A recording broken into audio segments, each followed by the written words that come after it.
ನಿಮ್ಮ ಹೆಸರೇನು? ವೆಂಕಟರಮಣಪ್ಪ. ಯಾವ ಊರು ನಿಮ್ಮದು? ಹೊನ್ನಿನಪುರ, ಮಧುಗಿರಿ ತಾಲೂಕು. ಮಧುಗಿರಿ ತಾಲೂಕು, ಹೊನ್ನಿನಪುರ. ಹೋಬಳಿ? ಹೋಬಳಿ ದೊಡ್ಡೇರಿ ಹೋಬಳಿ. ದೊಡ್ಡೇರಿ ಹೋಬಳಿ ಬರುತ್ತಾ? ನಿಮ್ಮ ಕೆಲಸ ಏನು? ಕೆಲಸ ಇದೆ, ದುಡ್ಡು ನಮ್ಮದು. ಅದೇ ಅದು ಹೇಳಿ, ಅದು ಏನು ವೃತ್ತಿ? ಭಜನೆನಾ? ಭಜನಾ? ಭಜನೆ. ನೀವು ಎಲ್ಲೋದ್ರೂ ಸಹ ದೇವಸ್ಥಾನಗಳಲ್ಲಿ ಭಜನಾ ಕಾರ್ಯಕ್ರಮದಲ್ಲಿ ಪಾಲ್ಗೊಳ್ತೀರಾ? ಈಗ ಒಂದು 5 ನಿಮಿಷ ಭಜನೆಯನ್ನು ಮಾಡಿ. ಸ್ಟಾರ್ಟ್ ಮಾಡಿ. ರತ್ನ ಬಂದಿದೆ ನೋಡಿಗ ಉನ್ನತ ಜೀವ, ರತ್ನ ಬಂದಿದೆ ನೋಡಿರ. ಅಪ್ರೋತಿಗಾಧಿಕ ಬ್ರಹ್ಮಪುರದಿಂದ ಬಂದಿದೆ ರತ್ನ ಪರೀಕ್ಷೆನ ಬಲ್ಲ ಸತ್ಪುರುಷರು, ರತ್ನ ಬಂದಿದೆ ನೋಡಿರ. ಹಸಿರಾದೋಳು ಅಡಗಿಗದೆ ಯಾವಾಗಲೂ ಕರದಲ್ಲಿ ಕಾಣುತ್ತಿದೆ. ಪ್ರಚಂದ್ರ ಸೂರ್ಯರೋ ಬೇದಿಯೊಳಿತಿರುವೆ, ದುರಿತ ಕರ್ಮಗಳಲ್ಲಿದವಾಗೆ ಕಾಣುತ್ತಲಿದೆ.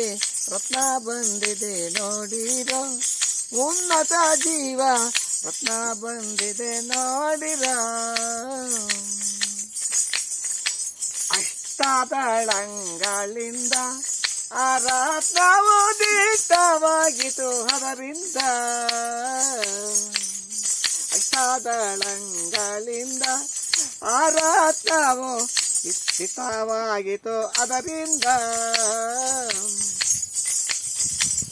ದೃಷ್ಟಿಯ ನಗಲದೆ ನೋಡಿದನು ಪುರುಷನು, ನಷ್ಟಪಾತಗಾನಾಗಿ ಶ್ರೇಷ್ಠವಾಗುವರಂತೆ. ರತ್ನ ಬಂದಿದೆ ನೋಡಿರ ಉನ್ನತ ಜೀವ, ರತ್ನ ಬಂದಿದೆ ನೋಡಿರ. ಕಳ್ಳರ ಭಯವಿಲ್ಲವೋ ಆ ರತ್ನಕ್ಕೆ, ಸುಳ್ಳಾರ ಸುಳ್ಳವಿಲ್ಲವ. ಎಲ್ಲೆಲ್ಲಿ ನೋಡಿದರು ಅಲ್ಲಲ್ಲಿ ಕಾಣುವುದು,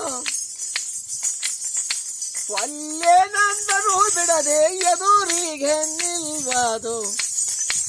ಒಲ್ಲೆನಂದರೂ ಬಿಡದೆ ಎದುರಿಗೆ ನಿಲ್ವದು. ರತ್ನ ಬಂದಿದೆ ನೋಡಿರೋ ಉನ್ನತ ಜೀವ, ರತ್ನ ಬಂದಿದೆ ನೋಡಿರ.